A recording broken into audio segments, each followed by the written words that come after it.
Hello friends, स्वागत है आपका आपके अपने YouTube channel S Kumar gardening में। इस चैनल पे आपको फ्रूट, फ्लावर और वेजिटेबल्स की ग्रो केयर एंड ग्राफ्टिंग के अपडेट लगभग रोज़ाना मिलते हैं। तो वीडियो यदि पसंद आए तो लाइक करिए, चैनल को ज़्यादा से ज़्यादा सब्सक्राइब करिए ताकि अपडेट रहें गार्डनिंग व बागवानी की नई नई जानकारियों के साथ। तो फ्रेंड्स, आज मैं आपके साथ अपने मॉस रोज़ और पोर्टुला प्लांट का अपडेट लेके आया हूँ।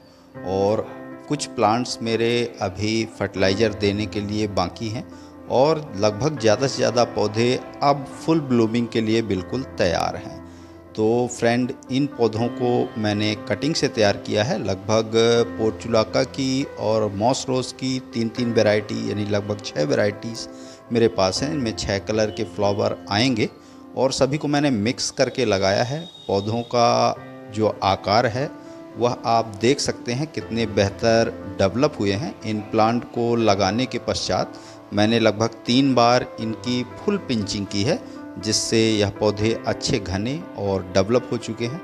वेस्ट कंटेनर्स में लगाए गए हैं। यदि इनकी कीमत की बात करें तो सिर्फ 5 रुपये पर प्लांटर की कास्ट है।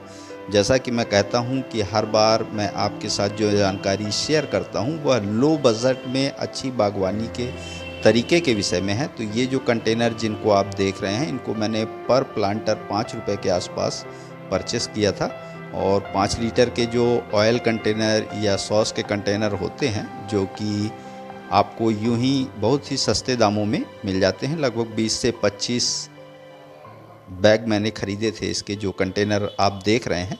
और उनका ऊपरी हिस्सा कट करके जो हमारे उपयोग में नहीं था उनको काट कर मैंने इनमें मॉस रोज़ और पोर्टुलाका के प्लांट लगाए हैं। देखिए, प्लांट की कंडीशन बिल्कुल अच्छी है और अब ये पौधे पूरी गर्मियों फ्लावरिंग के लिए तैयार हैं। देखिए, अब इस पे फ्लावरिंग भी स्टार्ट हो चुकी है। और इस तरह से घने पौधे यदि आप भी बनाने चाहते हैं तो चैनल पे आप विज़िट करते रहें और तरह तरह के तरीके सीखते रहें। बागवानी के नई नई अपडेट्स मैं आपके लिए लेके आता हूं। तो उसी अपडेट में आज मैं अपने पोर्टुलाका प्लांट को, जिनको मैंने फर्टिलाइज़र अभी प्रोवाइड नहीं किया है, यहाँ पे 2 पौधे आप देख सकते हैं। एक प्लांट को मैंने फर्टिलाइज़र दे दिया है, ये जो प्लांट आप देख रहे हैं, और दूसरे इस प्लांट को मैं फर्टिलाइज़र देने जा रहा हूँ। हालांकि यह बहुत ही कम फर्टिलाइज़र में बहुत ही अच्छी ग्रोथ करने वाले पौधे हैं, मगर चूँकि हमको इनसे ढेरों फ्लावरिंग चाहिए, उनकी क्वांटिटी, जब पौधा हमारा फ्लावरिंग पे आए तो पूरा गमला हमारा भरा दिखना चाहिए। तो उसके लिए हमें कुछ फर्टिलाइज़र अपने पौधे पर अप्लाई करने पड़ेंगे। तो क्या फर्टिलाइज़र मैंने अपने प्लांट को दिया है और क्या देने जा रहा हूँ, वह दोनों जानकारी आपको दे रहा हूँ। तो देखिए, ये सॉस के कंटेनर हैं, जैसा कि आप देख रहे हैं ग्रीन चिली सॉस लिखा हुआ है इस पर। इसी तरह टमाटो सॉस के कंटेनर, आप इसकी जगह पे ऑयल कंटेनर वगैरह यदि आप लो कॉस्ट में पॉट्स बनाना चाहते हैं तो इस तरह के कंटेनर आप यूज़ कर सकते हैं।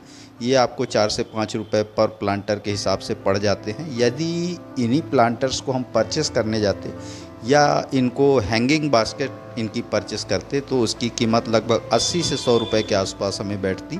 तो इनको चाहे तो हम हैंगिंग बास्केट के रूप में भी यूज़ कर सकते हैं, डोरी लगा देनी है और उनको हम टंगा के हैंगिंग बास्केट के रूप में भी उपयोग कर सकते हैं।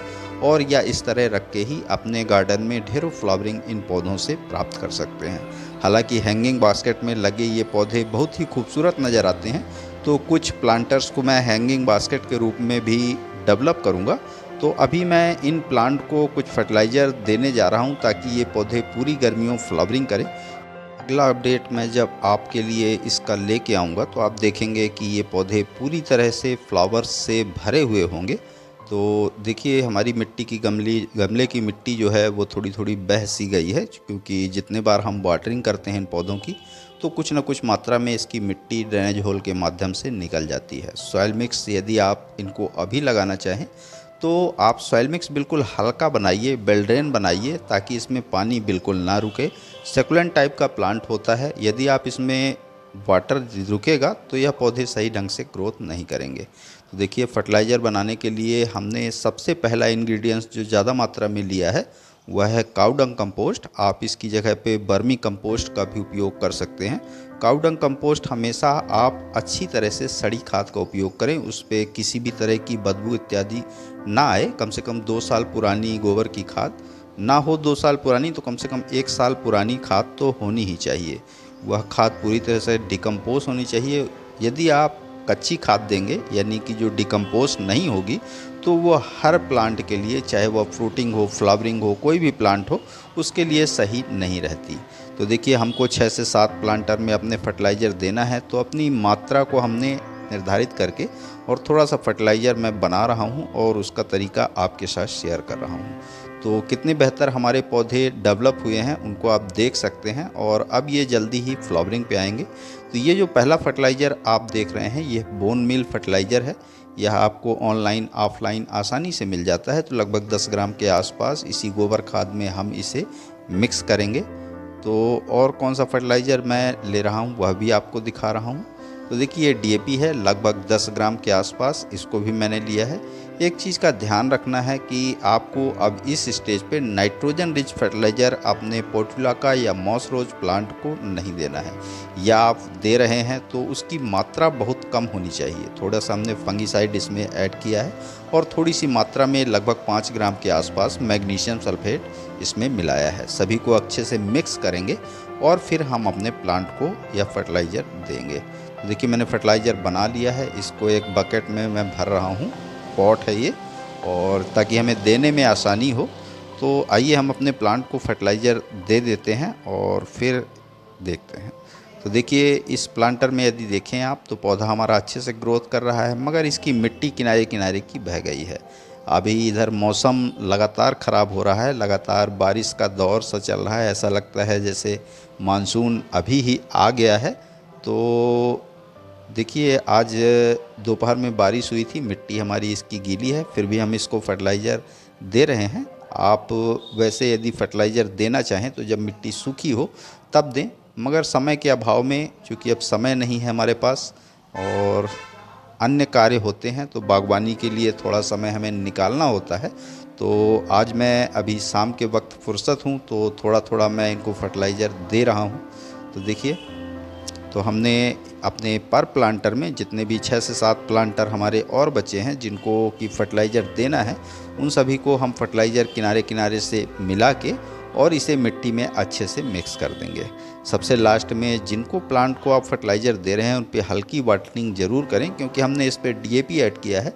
यदि हम इसे वाटरिंग नहीं करेंगे, गीली मिट्टी समझ के छोड़ देंगे, तो वह हमारे पौधों को जला सकती है। तो इसलिए जब भी आप फर्टिलाइज़र का उपयोग करें तो आप उन पे हल्की वाटरिंग ज़रूर करें, केमिकल फर्टिलाइज़र में खासकर। तो देखिए, हमने अपने प्लांट को फर्टिलाइज़र दे दिया, हल्का हिला देंगे तो मिट्टी इसमें नीचे चली जाएगी और पौधे अब हमारे 1 सप्ताह से ज़्यादा 15 दिन के अंदर फुल ब्लूमिंग पे आ जाएंगे। उसका भी अपडेट मैं आपके साथ शेयर करूंगा। तो देखिए, फर्टिलाइज़र देने के पश्चात आप उसे अच्छे से मिट्टी में मिक्स करें और लास्ट में इसकी वाटरिंग कर दें। फुल सन लविंग प्लांट है। ज़्यादा धूप आपके यहाँ जहाँ आती हो, वैसे दिन भर की धूप इसे चाहिए, मगर सबसे ज़्यादा धूप जहाँ आपके गार्डन में, आपके टेरेस गार्डन में आती हो, उस जगह पे आप इन प्लांटर को प्लांट करें। तो देखिए, इसी तरह से हमें अपने सभी प्लांट को फर्टिलाइज़र देना है। और अभी तक मैं इनकी रेगुलर वाटरिंग कर रहा था, मगर क्योंकि हमें पौधों को अपने डेवलप करना था, मगर अब इनको एक दिन छोड़ के हमें पानी देना पड़ेगा। बड़े प्लांटर में यदि आपने ये पौधे लगाए हैं तो 3 से 4 दिनों में आप इन प्लांट को वाटरिंग करें। यदि आप ज़्यादा वाटरिंग करेंगे तो पौधों में फ्लावर्स की संख्या उतनी ज़्यादा नहीं आएगी। तो इस बात को आपको ध्यान रखना है कि इस प्लांट को अब इस कंडीशन में अब हमें वाटरिंग इनकी घटानी है। 2 से 3 दिनों में इसकी वाटरिंग करेंगे एक बार। छोटे प्लांटर में लगे हुए पौधे हैं, तो लगभग 2 दिन बाद तीसरे दिन मैं इनकी वाटरिंग करूंगा और आप देखेंगे कि ये पौधे डेवलप होके अच्छी फ्लावरिंग पे आ जाएंगे। तो देखिए, लगभग सभी प्लांट को हमने फर्टिलाइज़र दे दिया है। सबसे लास्ट में हम इनकी हल्की हल्की वाटरिंग कर देंगे, भले ही हमारी मिट्टी गीली है। और फिर इन्हें जहाँ पर सबसे ज़्यादा धूप आपके टेरेस गार्डन में, आपके गार्डन में आती हो, वहाँ हम इन्हें प्लांट कर देंगे।